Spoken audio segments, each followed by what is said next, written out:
नमस्कार दोस्तों, आज के इस वीडियो में हम लोग बात करने वाले हैं निसर्ग साइक्लोन की, क्योंकि ये साइक्लोन डेवलप हो रहा है अरब सागर में और इसका प्रभाव भारत, गुजरात, महाराष्ट्र, गोवा, कर्नाटक और केरल के क्षेत्रों में पड़ने वाला है। वहाँ पर इससे संबंधित ऑरेंज वार्निंग जो होती है उसको घोषित कर दिया गया है, डिक्लेयर कर दिया गया है। तो आज के इस वीडियो में हम लोग इसी के विषय में बात करेंगे और ये बात ज़रूर करेंगे यहाँ पर, क्या ये साइक्लोन जिस दिशा में जा रहा है क्या वो उसकी सही दिशा है, या यहाँ पर हम लोगों ने कुछ ऐसे कार्य किए हैं जिसकी वजह से इस साइक्लोन की दिशा बदली हुई है। तो इस वीडियो में इस सारे विषयों को हम लोग डिस्कस करेंगे। तो इस वीडियो को अंत तक जरूर देखिए और पसंद आने पे लाइक, शेयर, सब्सक्राइब जरूर करिए। चलिए अपनी इस वीडियो को हम लोग शुरू करते हैं।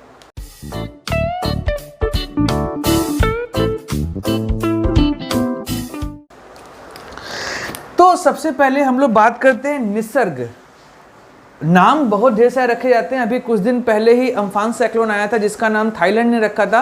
तो ये निसर्ग नाम दिया है बांग्लादेश ने, इस नाम को दिया है बांग्लादेश ने, और इसका मतलब होता है नेचर। निसर्ग का मतलब होता है नेचर। और मैंने आप लोग को डिटेल में बताया है कि आखिर इन साइक्लोन्स का नाम कैसे रखा जाता है। वीडियो का लिंक डिस्क्रिप्शन में दे दूंगा, वहां से आप इस वीडियो को देखिए जिससे आपको इस नाम से संबंधित सभी जानकारियां मिल जाएंगी। तो अब हम लोग बात करते हैं कि आखिर क्या तरीका है अरबियन सागर में जो साइक्लोन जनरेट होते हैं। तो सबसे पहले हम लोग चलते हैं अपने वेस्टर्न साइड में। तो इंडिया का वेस्टर्न साइड हम लोग बना लेते हैं, कुछ ऐसे है। इस तरीके से इंडिया का वेस्टर्न साइड है और यहाँ पर है हमारा लक्षद्वीप। तो जैसा कि आप जानते हैं कि इस समय सन जो है वो ट्रॉपिक ऑफ कैंसर की तरफ शिफ्ट हो रहा है। ये हमारा ट्रॉपिक ऑफ कैंसर है। तो ट्रॉपिक ऑफ कैंसर की तरफ सन हमारा शिफ्ट हो रहा है। 21 जून को यहाँ पर हमारा सन होगा। इसका मतलब सन इस समय यहाँ कहीं पर होगा। ये प्रेजेंट लोकेशन सन की हो सकती है। तो सन के यहाँ होने की वजह से ये जो पूरा एरिया है ये बहुत ही ज़्यादा गर्म हो रहा है। खासकर ये लैंड का एरिया बहुत ज़्यादा गर्म हो रहा है और यहाँ पर एक डिप्रेशन क्रिएट हो रहा है। ये जो एरिया है यहाँ पर डिप्रेशन या लो प्रेशर एरिया जो है वो क्रिएट हो रहा है। अब ये लो प्रेशर एरिया क्रिएट क्यों हो रहा है, इसके पीछे कारण समझिए कि ये हमारा है इक्वेटर। इक्वेटर से जैसे ही सन का मूवमेंट होता है तो जो हमारी प्रेशर बेल्ट है वो प्रेशर बेल्ट भी शिफ्ट करती हैं। तो प्रेशर बेल्ट शिफ्ट होने की वजह से जो साउथ की हमारी ट्रेड विंड्स हैं वो ट्रेड विंड इक्वेटर को पार करने के बाद फेरल लॉ और कोरियोलिस फोर्स की वजह से ईस्टवर्ड या राइट हैंड साइड शिफ्ट हो जाती हैं। ये समझिए कि जो हमारा कोरियोलिस फोर्स है वो नॉर्दर्न हेमिस्फीयर में, कोरियोलिस फोर्स जो है वो नॉर्दर्न हेमिस्फीयर में विंड को राइट साइड शिफ्ट करता है और सदर्न हेमिस्फीयर में ये विंड को लेफ्ट साइड शिफ्ट करता है। तो इधर से आने वाली विंड, ये विंड ऐसे आ रही होगी और ये विंड ऐसे आ रही है, देखिए।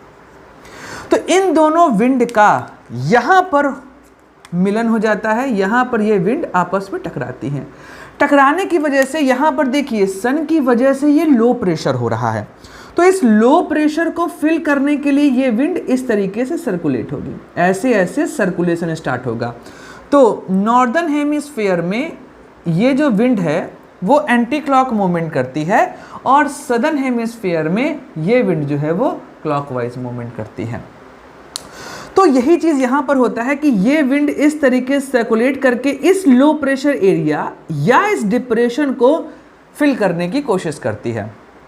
अब यहाँ पर आप देख रहे हैं कि विंड का मूवमेंट राइट साइड है, इस वजह से ये जो आपका साइक्लोन जनरेट हो रहा है इसे शिफ्ट होना चाहिए इस साइड, क्योंकि ये विंड जो है, ये जो आपकी विंड है इसको ये लेके वेस्टवर्ड जाएगी, मतलब ईस्ट से वेस्ट की ओर इसको जाना है। तो इसका इफेक्ट पड़ना चाहिए अरबियन पेनिनसुला, खासकर ओमान का जो एरिया है वहां पर पड़ना चाहिए। लेकिन अब हो क्या रहा है, क्यों ये साइक्लोन शिफ्ट हो रहा है इंडिया की तरफ? तो ये हमारा है वेस्टर्न घाट। वेस्टर्न घाट हमारा है। वेस्टर्न घाट एक ऐसा एरिया है जो कि इंडिया में हाईली बायोडाइवर्सिटी रिच एरिया है और यहाँ पर कई सारे बड़े बड़े घने जंगल हैं। जो एवरग्रीन फॉरेस्ट के अंतर्गत आते हैं, जिसकी वजह से यहाँ का टेम्परेचर काफ़ी मॉडरेट रहता है, वहाँ पर वो काफ़ी ज़्यादा गर्म नहीं हो पाता। लेकिन हम समय के साथ इसको लगातार यहाँ के पेड़ों को काटते जा रहे हैं। पेड़ों को काटने की वजह से ये जो एरिया है, ये पूरा एरिया बहुत ही ज़्यादा गर्म होता जा रहा है। इस गर्म होने की वजह से यहाँ पर लो प्रेशर पड़ता है। लो प्रेशर होने की वजह से जिस साइक्लोन को जाना चाहिए इस तरफ, क्योंकि इसे मूव करना है नॉर्थ वेस्ट के साइड, ईस्ट जाना है, जिसको वेस्ट जाना है, लेकिन यहां पर है आपका ओमान का एरिया, तो ये एक्सट्रीमली लो प्रेशर बनता है इस सन के हीट की वजह से, क्योंकि यहां पर पूरा का पूरा डेजर्ट है, जिस वजह से ये साइक्लोन इधर की ओर शिफ्ट होता है। लेकिन इंडिया ने इस समय इतने ज़्यादा पेड़ काटे हैं जिसकी वजह से यहाँ पर लो प्रेशर क्रिएट हो रहा है, और यहाँ पे बना लो प्रेशर इसके कंपैरिजन में कम रहता है। तो यहाँ पर high low pressure zone create हो रहा है, जिसकी वजह से ये साइक्लोन इधर की ओर मुड़ता है, और ये प्रभाव हमें इस पूरे कोस्टल एरिया में देखने को मिलता है।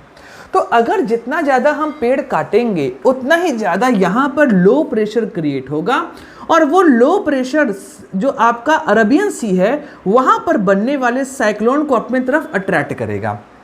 दो केस मैं आपको बताता हूँ। एक है 1998 में आया साइक्लोन। 1998 में जून के पहले हफ्ते में, मतलब 1 से लेके 4 जून के बीच में साइक्लोन आया था, जिसने इस पूरे सौराष्ट्र के एरिया जो गुजरात का पार्ट है यहाँ पे बहुत ज़्यादा तबाही मचाई थी, और 10,000 से ज़्यादा लोग इस साइक्लोन में मारे गए थे। तो हुआ क्या था, जैसा कि आपको पता है कि 11 मई और से लेकर 13 मई के बीच में हमने 5 न्यूक्लियर टेस्ट किए थे, जो राजस्थान में पोखरण का एरिया है। तो इस न्यूक्लियर विस्फोट से यहाँ पे बहुत ज़्यादा गर्मी पैदा हुई थी, बहुत ज़्यादा गर्मी पैदा हुई थी, और उस गर्मी की वजह से यहाँ पे एक्सट्रीमली लो प्रेशर क्रिएट हो गया, और उस लो प्रेशर ने इस अरबियन सी में बनने वाले साइक्लोन को अपने तरफ अट्रैक्ट किया, और वो अट्रैक्शन इतना ज़्यादा हुआ कि यहाँ पर ये जो पूरा एरिया है, इस पूरे एरिया को इतना अफेक्ट किया कि यहाँ पर 10,000 से आसपास लोग जो हैं वो मारे गए। गुजरात में जनरली या साउथ जो हमारा अरबियन सी है, वहाँ पर इतने बड़े साइक्लोन जनरेट नहीं होते जो इंडिया में इतना ज़्यादा अफेक्ट डाल सके। इसी तरीके से 2019 में आया वायु, ये भी गुजरात के एरिया को बहुत ज़्यादा इफेक्ट किया था। तो ये सारे रीज़न हैं, जितना ज़्यादा हम लोग इंडिया के वेजिटेशन को अफेक्ट करते जाएंगे उतना ही खतरनाक साइक्लोन जनरेट होगा इस पूरे एरिया में, और ये पूरा एरिया हाईली अफेक्टेड होगा साइक्लोन से, क्योंकि साइक्लोन की टेंडेंसी इधर जाने की है ही नहीं।